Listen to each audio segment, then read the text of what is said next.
Namaste, angels. This is going to be the daily reading for Thursday, June 13th, which is my solar return, my birthday.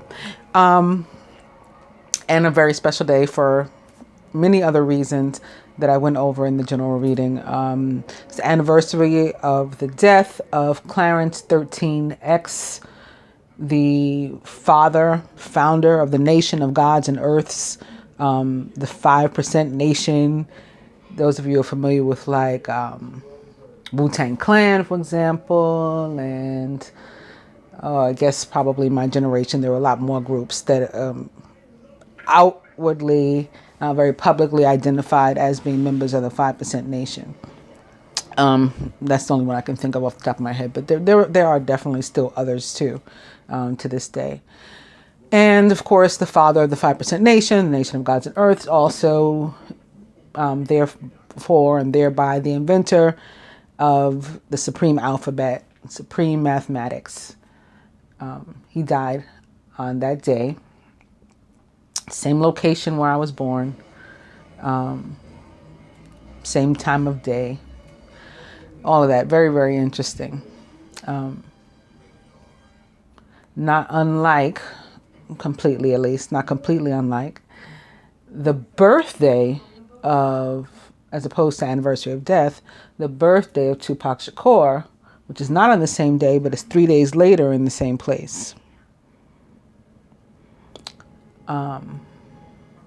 It's all very interesting to me. But it's also the feast day of Christ, the eternal King, Jesus Christ, the eternal King, the eternal priest, the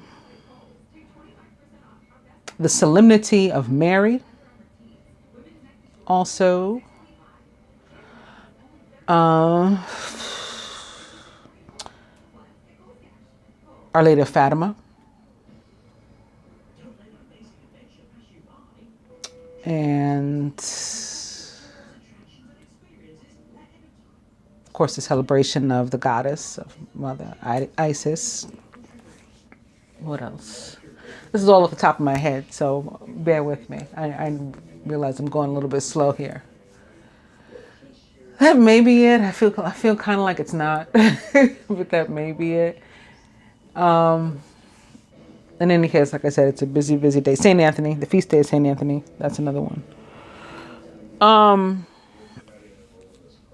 So I was going to talk about Isis a little bit. And then I had one of you email me today asking about the men in my life and how I've told them, or whether I've told them, and if so, how, about my gifts and stuff. And I was going to answer her email right away. I got distracted. And then when I went back to answer it, I was no longer distracted, but I still didn't do it. I guess I was thinking, like, should I? I did a bunch of weird stuff, like it's 10 o'clock at night. I text my auto mechanic and asked him a question. He didn't answer me, but obviously he's off, at 10 o'clock. I just started doing random shit. And then I came back to it and I said, let me do the reading and let me answer her during the reading. So maybe I'll do both if I can, sort of kill two birds with one stone, talk a bit about Isis and answer that question. I think I can do them together. We'll see. All right. So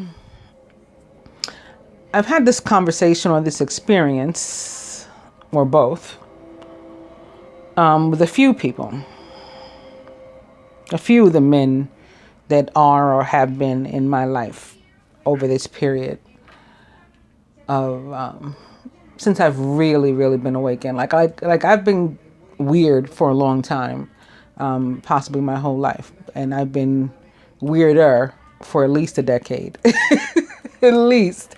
I mean, I was talking about numbers. I was talking about all kind of stuff that nobody knew what the hell I was talking about or why, for years. And I was just like by myself, and people just accepted me as that I was different, and my friends just thought I was a super, hippie and all that kind of stuff. They didn't quite get me, but they loved me nonetheless, like that sort of thing. And then in 2015, with the universal shift and awakening. Well, actually, in 2012 too, that first one, that first big one, a lot changed for me. But then in 2015, in relation to my divine masculine or the men in my life, that was probably the first big shift, 2015. And Roy, that's his nickname, by the way. That's not his full name. But Roy, we worked together, well, kind of. We worked for the same company. And I worked upstairs in the offices, you know, doing accounting. And he worked downstairs in the factory. And we were just friends. Office friends, work friends. But not the kind, it was a weird relationship. Not the kind that would see each other every single day. I mean, we'd see each other anytime I went to the factory or anytime he came upstairs. But we didn't hang out every day, just a couple times a year. Like Christmas, Valentine's Day, you know, he'd bring me chocolate, he'd buy me a card. And then maybe we wouldn't speak again for another 6 months. It was very, very strange. The office used to have, the factory used to have a Christmas party in the factory. Like they'd buy this, you know, big hero and it'd be on one of the tables, or a few of the tables, like super, super big hero. That could take up like a whole conveyor belt in a factory. In the old days, they'd have beer, they'd have wine. You know, my old boss, he'd order all this stuff, and they had the party there. Well, the office, we had our party at a restaurant, you know, in a private venue overlooking the water and all that kind of stuff. We wore formal gowns, and it's a big deal. And like the last few years, one year in particular, I remember I called him from the party. I'm sure I probably had been drinking. I don't remember being drunk. I remember being, you know, completely lucid. And I called him and said, I should have brought you with me to this party. And he was like, it's okay. But even that, in hindsight, it's, you know, it still was weird. Like, it was like everything was like an out of body experience. Like, why was I calling him? Why did I feel I should have invited him to the party? I don't know. We didn't have a relationship, or we had like a fleeting relationship where we'd come together and go apart, you know, whatever. It was really, really strange. I can't even describe it. But one day we went out. We went out with other friends, about 5 of us in total. 4 of us that planned to go, and one that sort of, you know, came along that nobody really liked him, but, you know, we didn't hate him either, and he worked with us. And he sort of like latched on, so he came out with us too.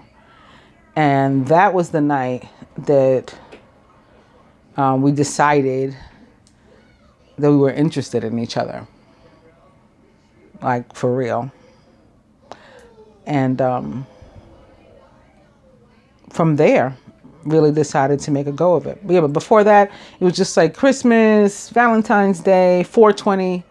We'd go out to lunch, we'd smoke.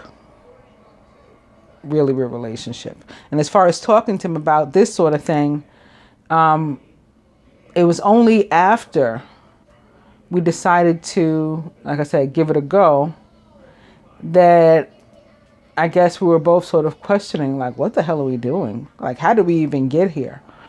That we had a talk, that I was experiencing some weird stuff, that he was experiencing some weird stuff, and we clearly had some sort of soul tie. And if he was shown or told as much as I was in that time, he didn't let on. But that doesn't mean that he was not. It's quite possible that he was, because he is and was, you know, super intuitive himself. He's a Scorpio, so they're naturally intuitive also. and naturally mysterious. So, similar to Geminis, they don't let on everything that they know. And he definitely had the gift of astronomy, which was something that I liked, but not one of my gifts. Now, as a child, my mother was an archaeology major. She graduated from high school at 16 in South Carolina, went to DC, and then from DC came to New York. So very, very young. By the time she was 19, she was pregnant with my sister. She was married or getting married. She was 19 when she married my father. But then he went to Vietnam. He was drafted, so everything very, very quick, fast, but young for my mother. So when she was going to college, I was already, here. I was already here. I was a young child. And so she had to go to all these museums and stuff all the time because she was an archaeology major. So all of this fits into what I'm doing now. And so I go around. Consequently, I don't like museums, but especially art museums, I'm really not interested. I'm really not into it at all. Like to go and look at paintings and see what's good art and what's bad art and whatever. I couldn't care less, to be honest. But I did like the planetarium and the aquarium. So looking back or thinking about it now makes sense. Atlantis and the stars, being a star seed or whatever, right? So those are the two things I like. But as far as just looking at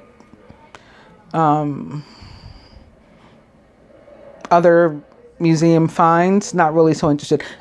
With the exception of, I did always like the Egyptian exhibits. And when I was a little girl also was when King Tut was on exhibit.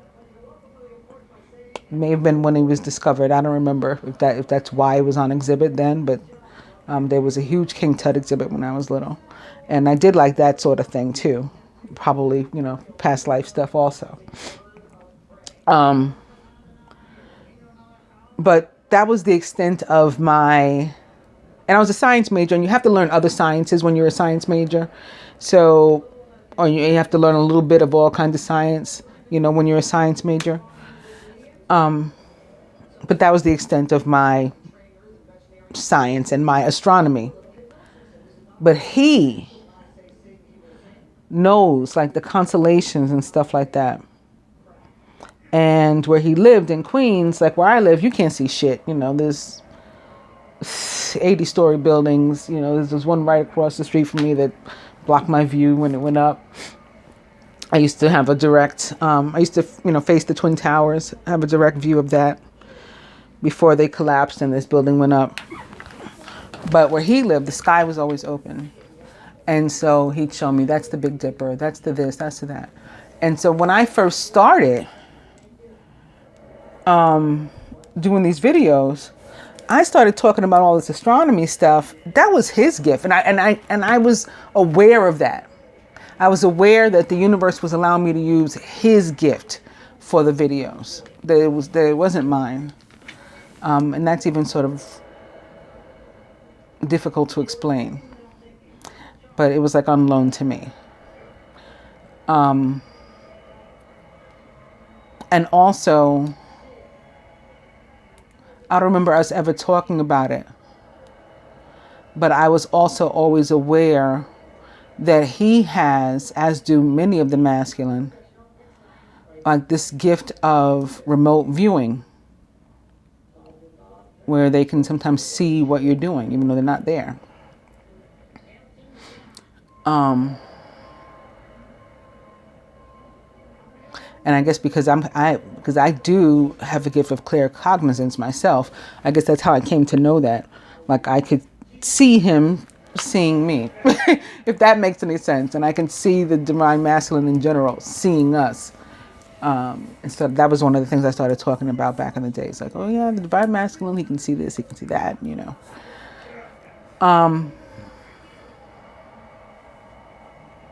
But that's probably, and I told him once, We were separated, actually, so I didn't tell him. I texted him. King Osiris came to me, and he gave me a message for him. I don't even remember the whole message. I guess it wasn't mine for me to remember, but I do remember that he told me to tell him that he could use his real voice. To this day, I don't know what that means. But I told him, and I told him everything that King Osiris had said. And the fact that he didn't respond, that I was insane. And in fact, not only that, but wanted to continue talking to me and even got more comfortable, started to call himself the way I called him, like, you're king this, you're king that. Made me understand or confirm for me that he had similar gifts to mine and a similar understanding to mine, even though I felt as if I was more advanced, which does make sense because Isis herself told me that she was a 16-degree being, which also makes sense because 16 equals 7 equals God. That's her. And that King Osiris was 15. And then she fluctuates between 11 and 16. And then she had told me about Jesus at the time that he fluctuated between 8 and 10. And now I understand it in myself because I used to be so high vibrating all the time. Never as high as Jesus. I mean, just up to 7 for me, 70. But I'd be so high vibrating all the time. I felt as if I was gonna, like, maybe, in danger of just becoming etheric and turning into vapor. It was like, wow. I can't describe that feeling either. Maybe drinking like a gallon of coffee, just feeling totally wired. And not requiring sleep, like, at all, pretty much. I mean, but in those, when I'm like that, I can do readings all night long. I can do anything. I can do anything just about. And I've seen stories about other people who were visited by angels or demons or the devil himself. And for example, the Devil's Bible, they said really should have taken, like 20 years or more to write. But it's believed to have been written in one night. Like the devil gave this priest, it was a priest that wrote it, that sold his soul or whatever. But the devil gave him the ability to do it in one night. And they figured it out. But I mean, several DNA, or forensic sort of tests. But one of which was the fact that the handwriting didn't deviate. Like over the years, our handwriting changed, but this handwriting was consistent throughout. Like this book, like this thick, handwritten in beautiful penmanship. Similarly, I'd done like 1,000 videos in a year. Maybe under a year. And nobody had. People that had been on for years and years and years didn't have as many videos as me. And it's like, where did I find the time to do that? It was, it was this vibration that I was on.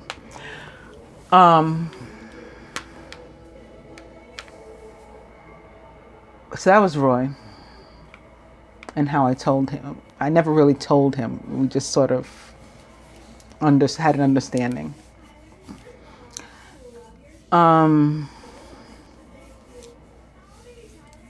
My ex, the one, my first real boyfriend, basically. So Roy is a 19. My ex is a 19 too. So Roy's birthday's, he's a Scorpio, of course, is November 19th. And my ex is, his name is G. He's a Virgo. He is September 19th. And him, I did try to tell And he didn't get it. Like, he basically was like, what the fuck are you talking about? However, we had a night. One day I had done this reading for, the collective. And I had seen like Knight of Wands, Knight of Cups stuff, sort of stuff. And I said, man, like somebody's really going to come in like unexpected, maybe Knight of Wands and Cups, unexpected, and like really, surprise somebody, sweep them off their feet. I could see this happening for, a number of the divine feminine, blah, blah, blah, blah, blah, blah, blah, blah. And it was something I genuinely saw. I don't bullshit y'all. And that, that's why some people are afraid to watch my readings or afraid to purchase a reading from me, because I do tell it like it is. I'm not here feeding fantasies and, fairy tales and whatnot. I'm going to tell you what I see. And so that was what I saw at that time. Well, I have this man blocked, okay? My phone, any way I could possibly block him, he was blocked. And I'm not savvy with like tech and stuff, and I'm not the type to be looking through my phone for like, oh, let me read my blocked messages. Let me see if he called. Like, none of that stuff. If I block you, it's like a dead lost cause. But I get this call from a number that I'm not familiar with here in New York, and I answer it, and it is him calling me from the airport to tell me that he's in New York from California. Talk about getting swept off your feet. I definitely wasn't expecting it from him. But he asked me to meet him out. I just thought of something else I got to tell you guys. He asked me to meet him out, and I did. We, at a bar. It was, public place. Public place, and we were seated next to each other, not, cozy at a table or anything. But we were talking and reminiscing and stuff. And I had on a beautiful, mostly blue, which is sort of rare, bloodstone bracelet. So it was like blue stones. It looked like somebody had taken like a paintbrush and dipped it in red paint and went, and bloodstone is believed to be covered in the blood of Jesus. Sorry, I was taking a sip of water. And he says, sort of as he's pulling it off my arm, can I, see your bracelet? And he put it on, and I never got that bracelet back. And the next day, when I wasn't drinking wine, I was like, shit, I should have never let him have my bracelet, because that has my energy on it. So it kind of like, at least in my mind, was like a bond for us. As long as he has it, especially if he has it on, we're connected etherically. But I was made to understand some things about my relationship with him and my relationship with Roy, and those two relationships in relation to one another. And I'll just give you a quick example of my shit with G. So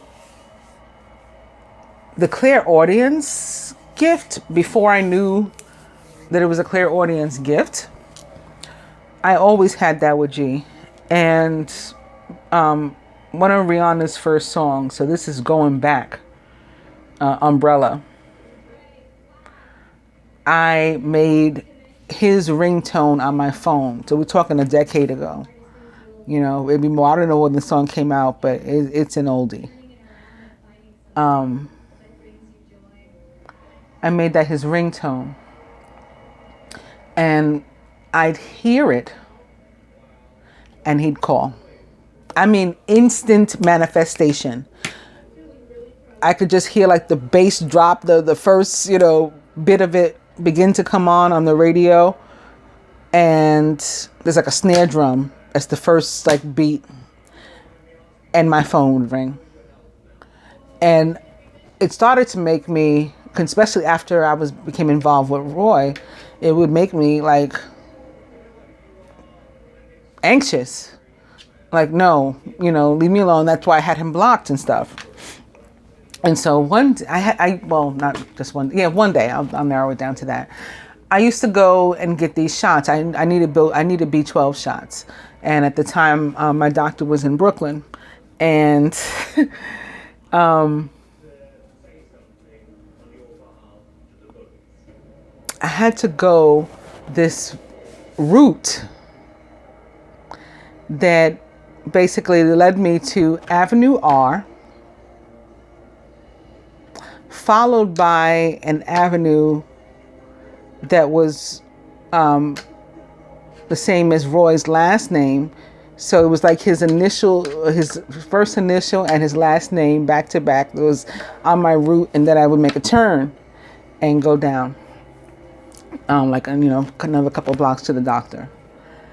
And this one day on the way back, there was some sort of detour or something.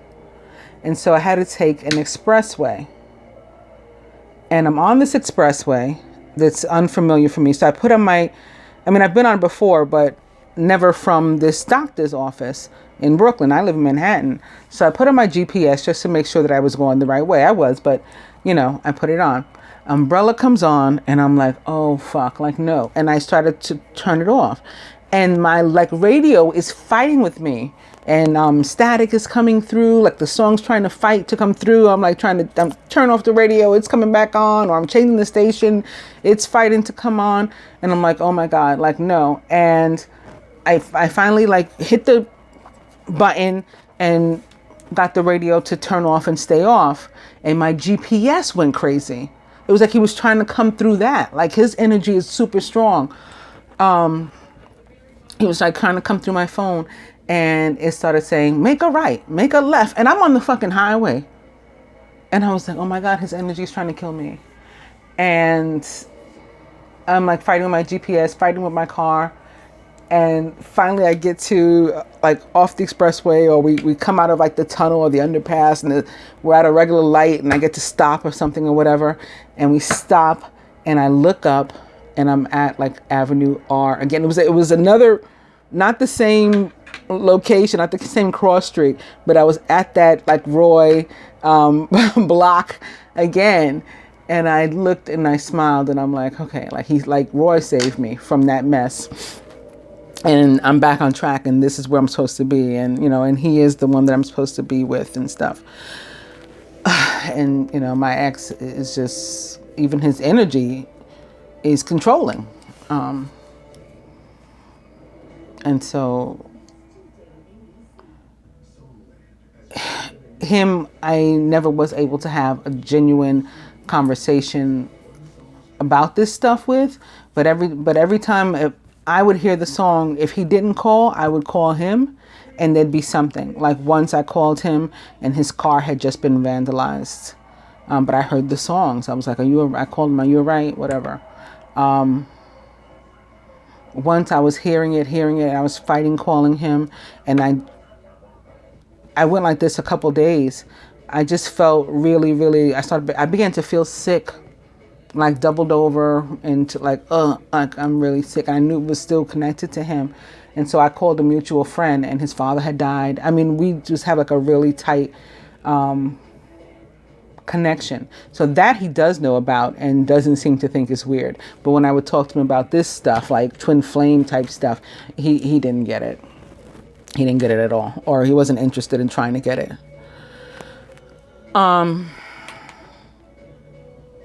My children's father. So we were still married, technically, when I started seeing Roy, but he was living in another state, and we were legitimately separated. I wasn't seeing them both. I wasn't cheating on my ex-husband or anything like that. But I was legally still married, and I was able to talk openly with him about the need for us to get a divorce. I didn't tell him my business. I didn't talk about Roy and stuff, but about the need to get a divorce, because I was going through these spiritual things. And I even asked him, you having dreams and stuff? And he was like, oh, how'd you know? And I started telling him, you dreamed about this, you dreamed about that. He's like, get the fuck out of here. How do you know? Seriously. And I had seen these things of him. I had a dream with him in it. And actually my daughters had the same dream the same night, So this is something that actually happened, like in another dimension. We all dreamed that this demon was trying to get my youngest daughter. I dreamt it, she dreamt it herself, and her sister dreamt it. And their father was in that dream. And I ultimately had defended my girls.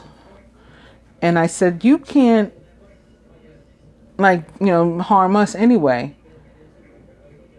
We're angels. I'm a seraph. You're not as powerful as me. So you can't. And I had like my hand like around my girls. And then my children's father was there too. And he was like, I'm not going to let him do anything to you. And I was like, oh, you're a seraph too? And he was like, no, I'm something else. I'm something different. And I woke up like, what the fuck? What do you mean you're something different? What was he talking about? He's something different. But even the something different began to come to me later, that he was. And after Isis started like more so explaining to me who I was and what I was, which was weird too. When I first started to understand, she had basically like visited me, and of course I thought I was nuts.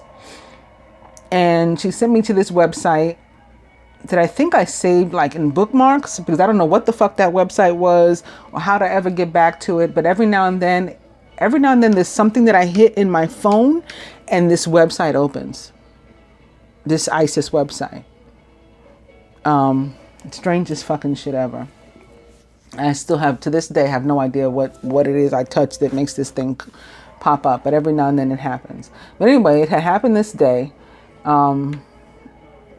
She made this website show up. And I was reading about her and stuff.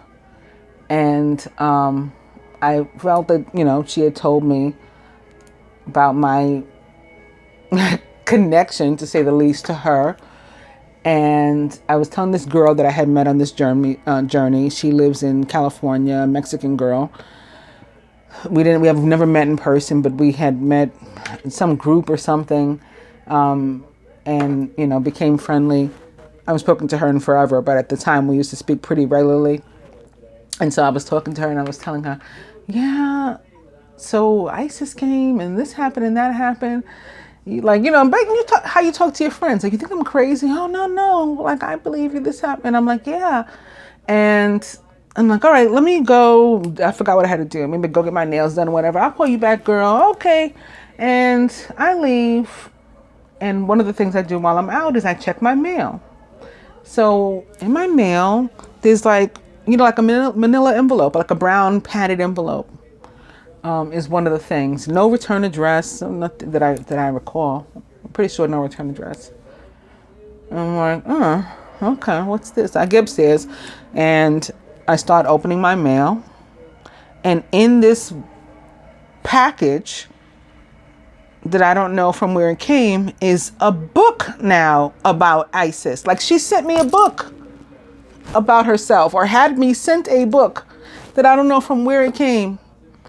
The same day that she had come to me and told and explained to me like what I was and who I was, and I had just told this girl, and I called her back and I said, you're not gonna fucking believe this. I just got this book from ISIS in the mail. She's like, you gotta be fucking kidding me. And I'm like, nope, I just got this book. And I sent her pictures. She's like, oh my God. And once that happened, then I was far, far more confident in that. And I was never not confident in general about being different, about being special, about being gifted. Because those of you who've been watching my videos from the beginning, as you know, I was talking to angels right on the videos, and things were moving around my table, a lot of paranormal activity, and that was normal life for me. That was normal. That wasn't the weird part. The weird part was this other stuff that started happening. But anyway, as far as my ex-husband, so once I got deeper into the ISIS stuff and she started explaining things to me, I said to him one day, yeah, and I think you're Ptah. And he said, what did you say? And I said, Ptah, I don't know if I'm pronouncing it right. Ptah. And he's like, that's what I call myself. And he showed me this email address of his that was Ptah or Ta at, outlook.com or whatever the fuck it was. And I was like, oh my God. Oh my God. So that's my experience with telling the men in my life who I am and what I am, and seeing if they feel the same. Nobody has said, like, get away from me. Nobody has said, never talk to me again, you're insane. But I think at the same time, they were a little bit hesitant to talk about stuff too, because they were experiencing their own things and going through their own changes too. But now, my ex-husband is probably the most comfortable and confident talking to me. He even calls me Isis sometimes, or goddess, or different things like that. Roy called me queen, and my ex still just calls me by my name.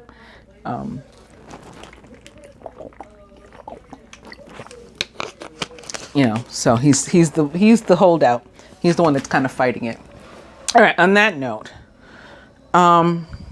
let's see what went on today. This day in history. So we're going to start with the year 40, which is kind of cool because 40 is, like a derivative of 13, 13, 4, 11, 11. Gnaeus Julius Agricola, Roman general and governor of Britain, conquered Wales and northern England. He was born in Gallia Narbonensis, which is a Roman province in southern France. 823, Charles II, the Bald, was king of France from 843 to 877, and Holy Roman Emperor from 875 to 877. He was born in Frankfurt, Germany. Oh, these are birthdays. Both of those were birthdays. No, what the hell is this? That's not what I normally read. The events I'm looking for. Okay, the wrong tab had opened, and I didn't realize it. So those first two were birthdays. Getting back to what we normally do, we're going to go to the year 1325, when Ibn Battuta, or Battuta, Battuta, begins his travels, leaving his home in Tangiers to travel to Mecca. He's gone for 24 years. 6. 1373, Anglo-Portuguese Treaty of Alliance, or the world's oldest extant, is signed in London. 1392, the assassination attempt on Pierre de Craon Van Clisson of France fails. 1547, King Ferdinand of Austria subjects himself on Ottoman Sultan Suleiman the Magnificent. How do you subject yourself? What does that mean? 1611, John Fabricius dedicates his earliest sunspot publication. 1665, the Battle of Lowestoft off Suffolk, England. English fleet beats the Dutch.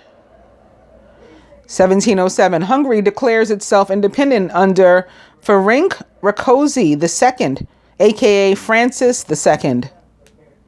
1721, England signs the Treaty of Madrid. 1727, Spain underwrites preliminary of Paris. 1753, Austria, Great Britain, and Medina sign a secret military treaty. 1774, Rhode Island becomes the first colony to prohibit importation of slaves. Nice. And 1777, Leonard Norcross patents a submarine diving suit. Am I on the right thing now? Nope. I'm on events and I should be on highlights. That was so strange. Because of that, we missed some stuff. All right. 1866, the U.S. House of Representatives passes the 14th Amendment, civil rights, on this day. Isn't that kind of ironic? 1866, of course, equals 966 or 66. 1878, Congress of Berlin begins. It determines the territories of the states in the Balkan Peninsula following the Russo-Turkish War of 1877 through 78. 1956, the last British troops leave the Suez Canal zone in Egypt. In 2000, President Kim Dae-jung of South Korea meets Kim Jong-il, leader of North Korea, for the beginning of the first ever Inter-Korea summit in the northern capital of Pyongyang. Did you know the longest recorded attack of hiccups begins?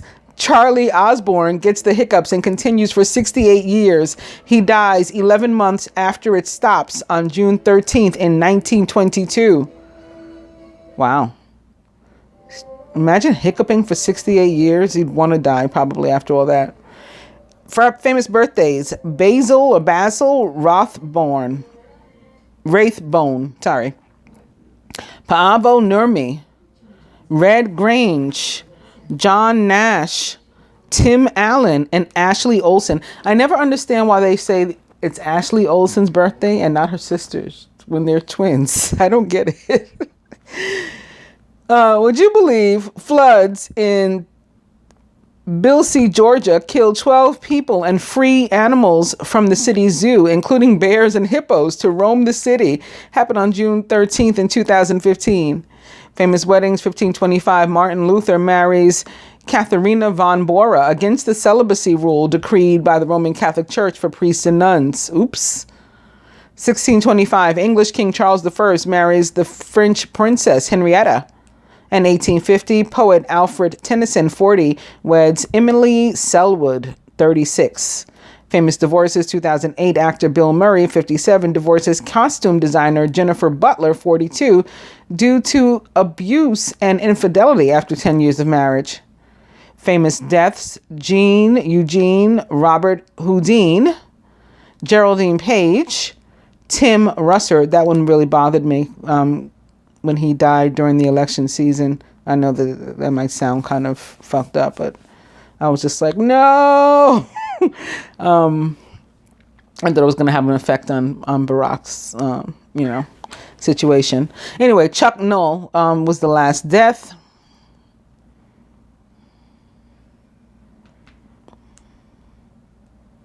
Chuck Noll, or Charles Henry Noll, was an NFL head coach, an American leader and mastermind of the Pittsburgh Steelers dynasty that captured 4 Super Bowl championships in 6 years of time. Super Bowls 9, 10, 13, and 14. He coached the Steelers for 23 years and amassed more than 200 wins. He was born on January 5th in 1932 in Cleveland, Ohio, USA, and was a goat/sheep on the Chinese zodiac and a Capricorn. He died on June 13th in 2014 at the age of 82 of natural causes.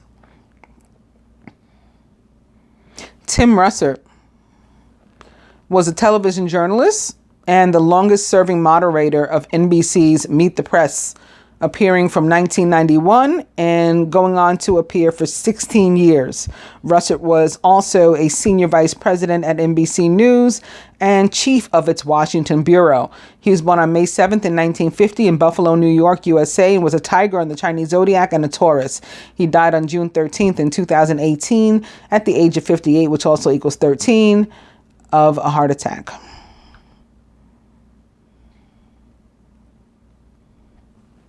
Geraldine Page was an actress famous for Summer and Smoke in 1961, Sweet Bird of Youth in 1962, You're a Big Boy Now, in 1966, and The Trip to Bountiful in 1985. She was born on November 22nd, 11/22 in 1924 in Kirksville, Missouri, USA, and was a rat on the Chinese zodiac and a Sagittarius. She died on June 13th in 1987 at the age of 62 of a heart attack. And lastly, for the deaths, Jean Eugene Robert Houdin was French and considered the father of modern magic. Robert Houdin is the first magician to perform in a theater in formal clothes, a format followed by many of his successors. His best-known tricks included making an orange tree grow before the audience's eyes and an alternating light and heavy chest. In 1856, 9/11 or 11, he was even sent by Napoleon III on a mission to Algeria to quell Algerian marabouts who, with their supposed magic, were inspiring revolutionary actions against the French. Harry Houdini later adopted his stage in honor of Robert Houdin. He was born on December 6th in 1805 in Blois, France, and was a Sagittarius. He died on June 13th in 1871 at the age of 65 of pneumonia. Going back up to the birthdays, Ashley Olsen is an actress and a fashion designer. She rose to fame along with her fraternal twin sister, Mary Kate, in the role of Michelle Tanner on the television series Full House. Building on their TV roles, Olsen and her sister released a number of straight-to-video movies, becoming big names in the preteen market through the late 1990s and early 2000s. The twins moved into fashion and in 2006 founded their brand, The Row, which went on to win Women's Wear Award at the CFDA Fashion Awards in 2012. She was born on June 13th in 1986 in Sherman Oaks, California, USA, and is 32 years old, a tiger on the Chinese zodiac and a Gemini. Tim Allen, fully named Timothy Allen Dick, is an actor, an American, known for his role on the sitcom Home Improvement, also known for his starring roles in several popular films, including Toy Story, the film series as the voice of Buzz Lightyear, as well as the Santa Claus film series and Galaxy Quest. He was born on June 13th in 1953 in Denver, Colorado, USA, and is 65 years old, a snake on the Chinese zodiac and a Gemini. John Nash, or John Forbes Nash Jr., was a mathematician and economist. His work provided insight into the factors that govern chance and decision in daily life. His insights made fundamental contributions to game theory, differential geometry, and partial differential equations. His theory, artificial intelligence, accounting, computer science, Minimax algorithm, which is based on Nash equilibrium, games of skill, politics, and military theory. Nash shared the 1994 Nobel Prize in Economics with game theorists Reinhard Shelton and John Harsanyi. In 2015, he was awarded the Abel Prize for his work on nonlinear partial differential equations. In 1959, Nash began showing clear signs of mental illness and spent several years in a psychiatric hospital, being treated for paranoid schizophrenia. After 1970, his condition slowly improved, allowing him to return to academic work by the 1980s. Now, this is interesting. Clarence 13X was also hospitalized for paranoid schizophrenia, and he too, obviously he was the inventor of supreme math. He too was a mathematician, we may as well say. So there may be something to that. Maybe some sort of connection. Anyway, this guy struggles with his illness, and his recovery became the basis for Sylvia Nassar's biography, A Beautiful Mind, as well as a film of the same name starring Russell Crowe. He was born on June 13th in 1928 in Bluefield, West Virginia, USA, and was a dragon on the Chinese zodiac and a Gemini. He died on May 23rd in 2015 at the age of 86 of a car crash. Red Grange, or Harold Edward Grange, was an NFL legend.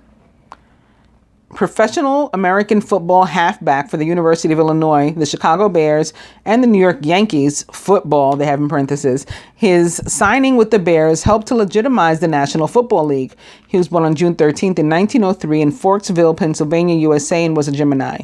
He died on January 28th in 1991 at the age of 87 of Parkinson's disease. Paavo Nurmi was a runner nicknamed the Flying Finn. He was Finnish. He dominated distance running in the early 20th century. He set 22 official world records, master number 22, which is 1304, 1111, and he won a total of 9 gold and 3 silver medals in his 12 events in the Olympic Games. He was born on June 13th in 1897 in Turku, Finland, and was a Gemini. He died on October 2nd in 1973 at the age of 76. And lastly, Basil Rathbone is an actor, English, famous for playing Sherlock Holmes in 14 Hollywood films made between 1939 and 1946. He was born on June 13th in 1892, 9/11 or 11, in Johannesburg, South Africa, and was Gemini. He died on July 21st in 1967 at the age of 75 of a heart attack.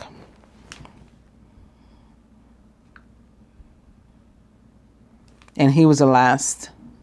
But that year, I was hearing, the year is important. The year is important. I was born in 1971, which equals 9909. And it's basically the same numbers of the year that Our Lady of Fatima occurred. That was in 1917. So it's the same numbers, just transposed. 1917 also equals 99. So altogether, the date equals 19. 6 plus 13 equals 19, both in 1917 and in 1971 when I was born. It equals 19, period. Or 1999, like the song. All right. Aw, Spirit says eat cake. Yes, it is my birthday. Dirty movie. Oh, I might talk to somebody online, maybe. Y'all might too. And forget it.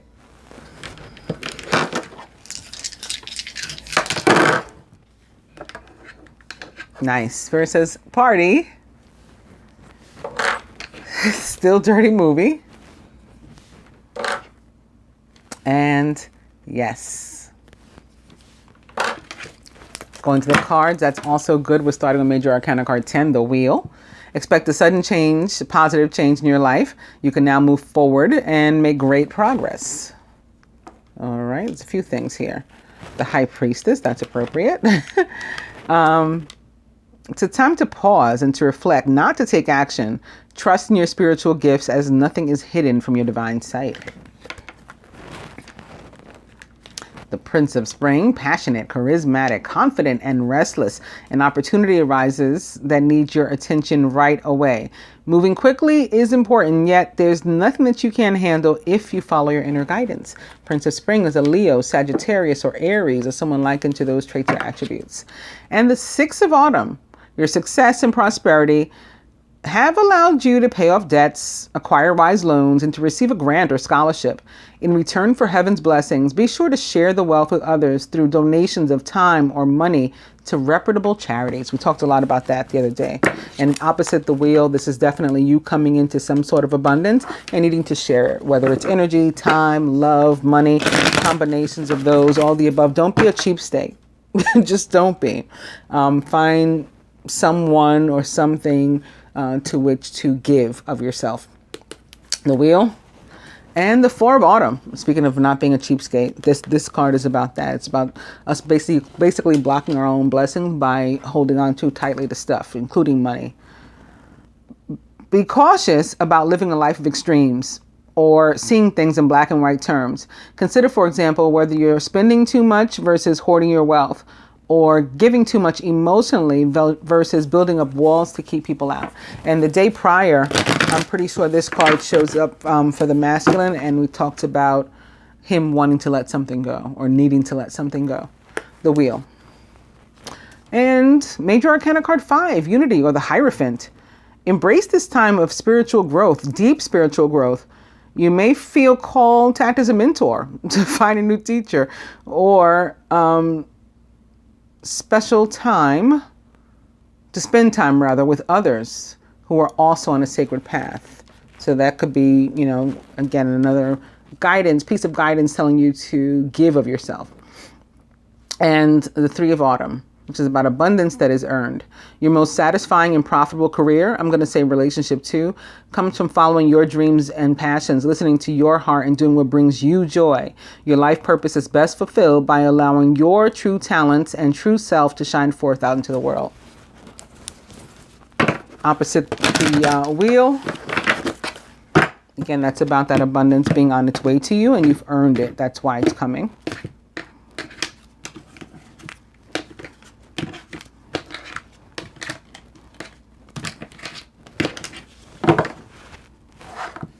Seven of Autumn. We've put some, planted some seeds, and something is being produced. For possibly, or through possibly, or on behalf of possibly the Princess of Winter, who is logical, truthful, curious, and undiplomatic. A Gemini, Libra, or Aquarius is someone likened to those traits or attributes. This is an intellectual challenge that calls upon your ability to think of a matching solution. If helpful information is put to you bluntly, accept the message without being bothered by the messenger.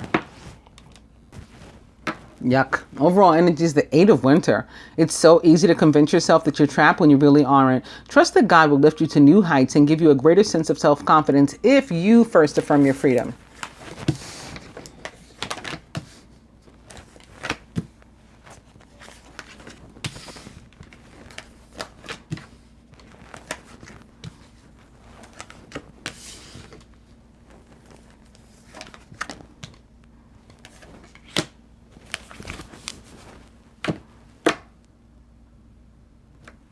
Crowning the masculine, it's the Four of Winter.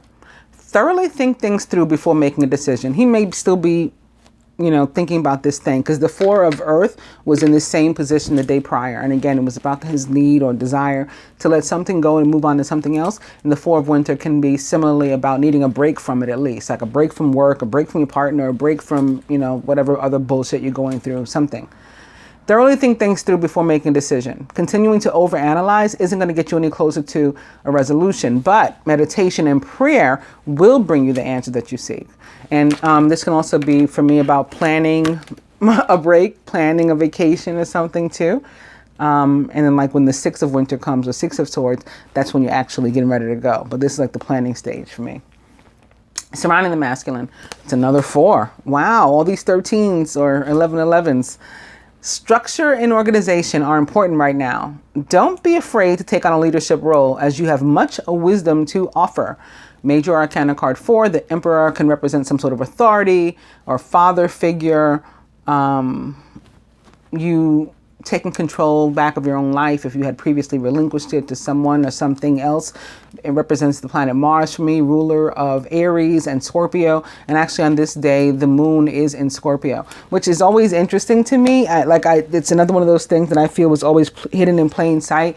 That, like, for example, Divine Mother is a Gemini and Divine Father was a Scorpio.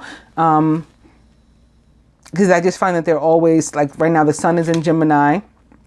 And, it's the day on which I've been told, guided to share with you, so that we can all celebrate Divine Mother. And, look where the moon is on that day. It's in Scorpio.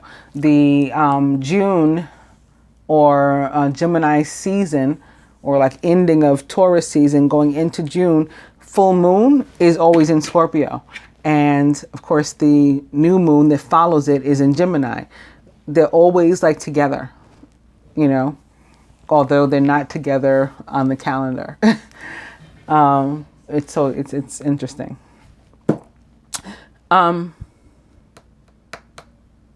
Masculine subconscious. Speaking of Scorpio, the King of Summer, warm-hearted, devoted, loving, and faithful. A trustworthy person or relationship enters your life. You may receive wise and compassionate advice from someone who speaks directly from the heart. The King of Summer is indeed a Scorpio, Pisces, or Cancer, or someone likened to those traits or attributes. Sitting here under the Emperor can, definitely, more likely than not, be a Scorpio or be connected to that type of energy. Crowning the feminine. Speaking of that water, the Ace of Summer. Beautiful. This is the beginning of a new emotional experience for you. It may be the first blush of romantic love, the rebirth of a current relationship, or the awakening of spiritual gifts and insights. It can be combinations of those two, but it's a fresh start that's going to bring you emotional fulfillment and joy, happiness. We're surrounded by the Three of Spring. So it might not all come rushing in at once. We might see, like it says here, that first blush, that beginning of something, and then it may take some time for the rest to play out. But it's just all be pleasant. Stop to take time to review and to make long-term plans, capitalizing on your past successes. It's appropriate to pat yourself on the back for all of your accomplishments, but you may also need some patience for the next phase to play out. Feminine subconscious, the Queen of Autumn. Thoughtful, caring, creative, and ingenious. You'll be given advice that's both practical and creative. It should be followed precisely. Focus only upon the positive in every situation or person. The Queen of Autumn is a Taurus, Virgo, or Capricorn, or someone likened to those traits or attributes. Crowning. Ooh, the Five of Autumn. Womp womp. Focusing upon the negative or worrying about money or your career can block your progress. Because your trust and faith are at a low point right now, it's not the best time to start like your own business or maybe even a relationship. That's kind of funky. We'll have to clarify that one, because we don't want it messing up our Ace of Summer. At the root, foundation, Major Arcana card 18, the Moon. It's important to trust your intuition, even if you're unsure about what's happening. All will be revealed soon, so worry is unnecessary.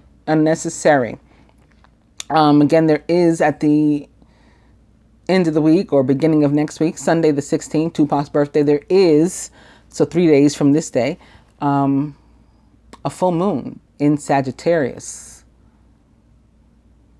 that I've been feeling something about. But the moon in the tarot, this card represents the sign of Pisces and the planet Neptune. And it is about our need to follow the guidance that we're being given, even if we don't necessarily get why. And I think I explained a lot of those sorts of instances when I was talking about myself before. So, hopefully I've helped somebody out there, one of you, to be able to do the same sort of thing and listen and pay attention and acknowledge the signs that you're being given. At the heart of the matter, the Ace of Winter, very nice. Implementation of your brilliant new idea may get off to a rocky start, but keep going. The challenges will help you to refine your plan and to reshape your goals into something even better. Ace of Winter is a fresh new start, often after some sort of difficulty or disappointment, but it is things working out for the best for us. And it can be definitely a card of victory, triumph, because it's like making it to the top of a mountain after you've fallen before. The next card is upright. I'm going to take it right away to clarify the Five of Autumn. Why is the Five of Autumn, of all things, crowning us, this lack, this void, with the beauty of two aces and the masculine being in control again, but also like in control of his emotions, but allowing himself to feel too. That's always beautiful. And maybe even planning something nice and interesting. Why the Five of Autumn? So we may have actually lost an actual king of autumn, a Capricorn, Virgo, or Taurus, a relationship with one maybe, or a job opportunity, some actual money. But this is you. Maybe, having self at a loss, but with the Ace of Winter here and the Ace of Summer here, particularly for the feminine, there's a mechanism to get it back, even if you're not getting it back the same way. Let's say, like, I was going to say today, for example, I literally lost $100. I had a $100 bill. I lost it. But I got, one of my clients sent me $100 for my birthday. That was last night. I lost the money today, and literally right after I lost it, a client bought a 1 hour reading. So that's $90 right there, just about. So it's like, it's like balancing out. It's like balancing out the energy, so maybe there's still some of that Libra from the day before hanging over. Maybe it is still a Libra moon. I was thinking that the 13th was a Scorpio moon. Actually, I'm pretty sure it's a Scorpio moon. Maybe there is some of that Libra balance still lingering. And there's definitely still Venus lingering, right? Venus energy, and she's the ruler of Libra. So that could be what's going on too. Whatever it is, it's like a loss and a replacement. So maybe there had been a loss, for example, or a feeling of lack in your relationship.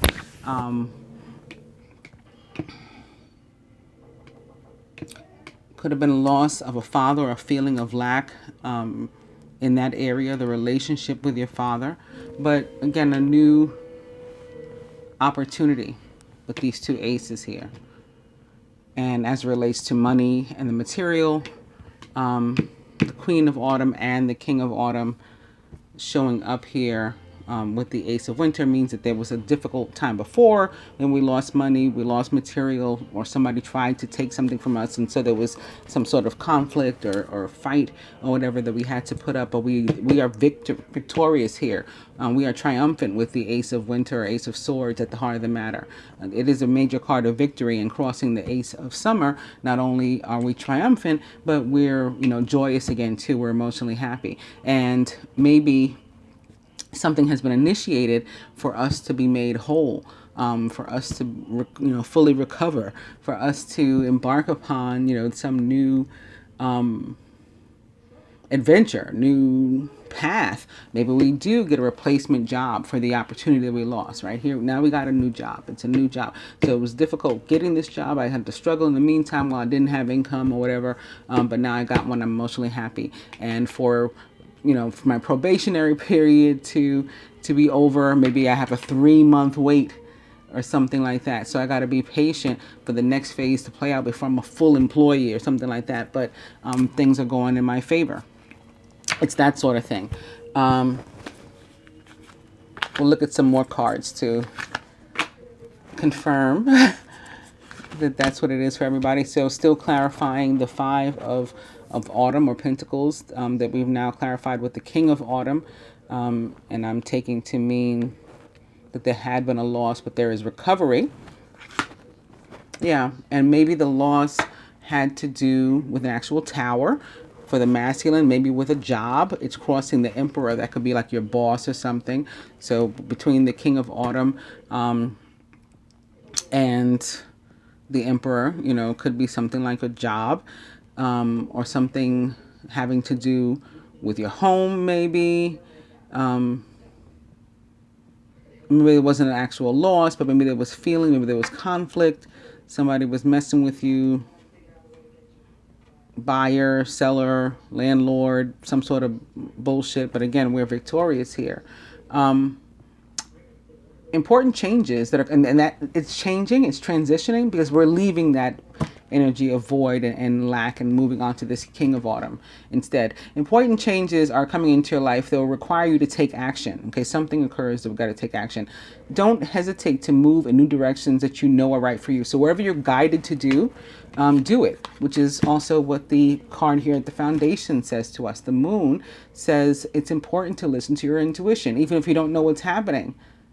All will be revealed soon. Worry is unnecessary. Just whatever that intuition is telling you to do, follow through.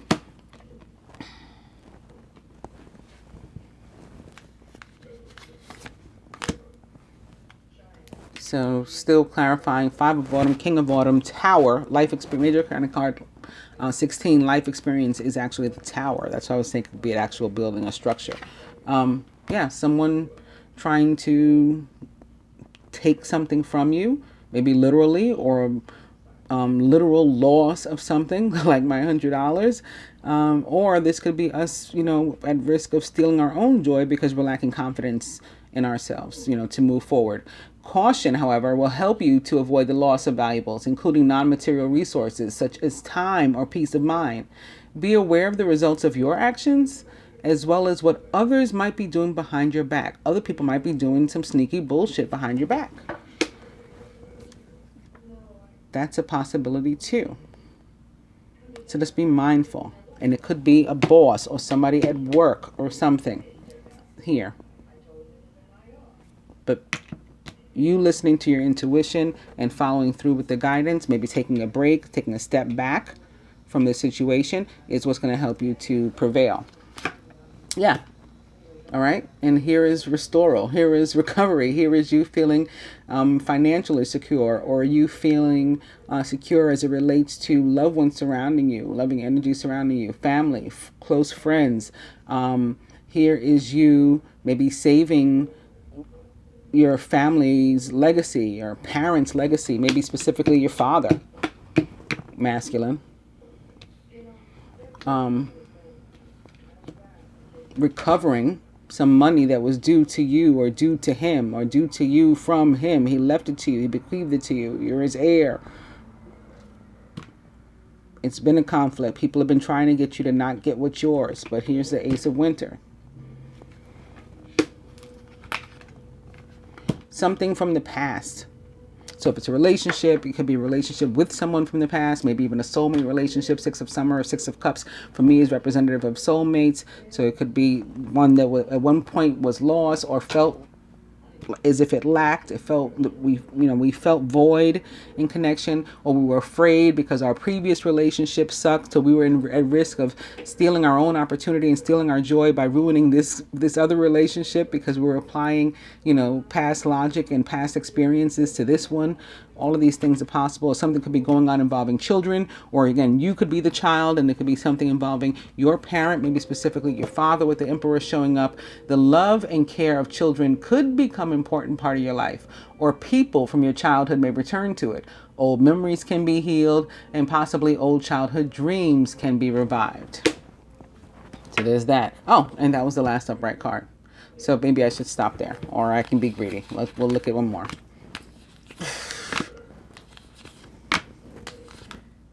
Yeah, the Prince of Summer. So again, this is emotional happiness ultimately that it leads to. And if it does have to do with a relationship, it is recovery, it is restoral of that relationship, and there is actual love here. It's genuine. The Prince of Summer is romantic, flirtatious, introspective, and enchanting. A deeply emotional and probably romantic experience will sweep you off your feet. So it's Tower, but in a positive way. Things can move very quickly during such whirlwind encounters, so stay balanced and make decisions with both your heart and your intellect. The Prince of Summer, like the King, is a Pisces, Cancer, or Scorpio, or someone likened to those traits or attributes. May be involved with an earth sign. Could be some earth on earth stuff going on too. Could be some water on water stuff going on. And of course, it doesn't have to be relegated to these signs at all. Any sign could be feeling the energy of the Prince or King or Summer, or the Prince or the King or Queen of Autumn as well. And the next card, our wishes are coming true. Our prayers are being answered. Things are turning around for us. This is all positive, all good. And we are getting that abundance that we have earned, but it belongs to us. It is rightfully ours. And whether we tried to steal our own joy and take it from ourselves, rob ourselves of an opportunity or of something, or someone else did, it's not successful, and we are getting what is coming to us in a positive sense. Further advice to the masculine: the Princess of Winter. Logical, truthful, curious, and undiplomatic. This is an intellectual challenge, and it calls upon your ability to think of a matching solution. If helpful information is put to you bluntly, accept the message without being bothered by the messenger. So listen to what they have to say without lashing out at them. Ooh, feminine, the Three of Winter. Sadness is part of life. This could be marking, again, the loss that we were feeling. But you don't have to endure it alone. You may need a little time to heal. I talked about recovery, right? So that's what that was. But once you work your way through the emotions, you'll be stronger than before. And you'll be able to fight back and to, take back what's yours. To clarify now, the Three of Winter for the feminine, the Eight of Summer, moving on from whatever this energy was to a better one. You feel that there's more to life than what you're living, right? There's more than just being sad and sitting around doing nothing. So it's time to move on. You may be moving from a situation that isn't good for you, or perhaps you're being drawn to what would make you happy. Either way, you're in control.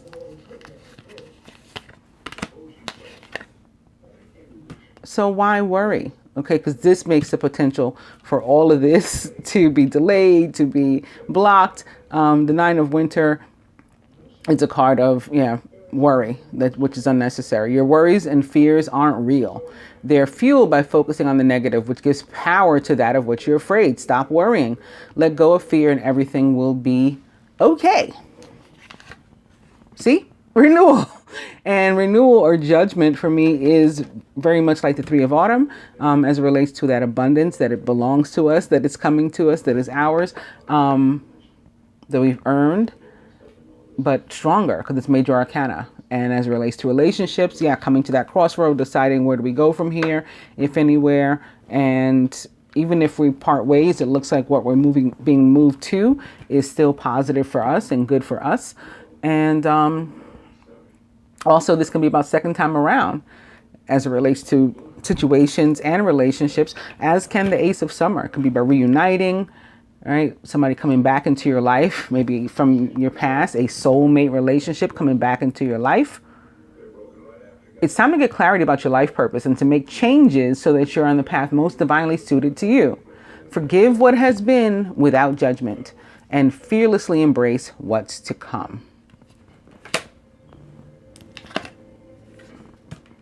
And whatever that is, it may involve some sort of choice on your part. Don't waste time. Procrastination and worrying about what others will think is blocking you from making a decision. If you're torn between your own desires and someone else's, follow your inner guidance. So back to that message again, and I'll do one more before I push my luck any further. It's just telling us, to go within, to do some introspection, figure it out from within. Take time for contemplation, to retreat and to go within. Be a beacon for others on their path to spiritual enlightenment. So if you can, help somebody else to come to some sort of clarity too. Maybe you be the voice of reason and you'll speak it to them why, they need to look at something in a particular way and to be positive and to not be sinking into 9 of winter, because that's when things work out and you can end up celebrating instead. You have an exciting reason to celebrate, such as an engagement, wedding, graduation, or a birth announcement. Remember to cherish those you love. I could go on like this forever. Releasing the past and the negativity with death. It's time to release the past and to move on to something new. This ending is the first step on the way to a happier future. So we're letting go of whatever that was and moving on. And this is the last upright card of this pile. And it is positive things happening behind the scenes.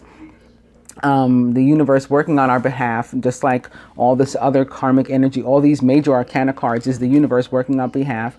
And it's also positive messages, right, coming to us, coming from us, buzzing around like bees. You've been presented with many wonderful opportunities all at once. While this may feel very stressful, remember to be grateful for the blessings that heaven sends you. I hope that you guys have enjoyed the day's reading. I'll be back tomorrow, Friday. Namaste. We'll do it all again over the weekend. Bye.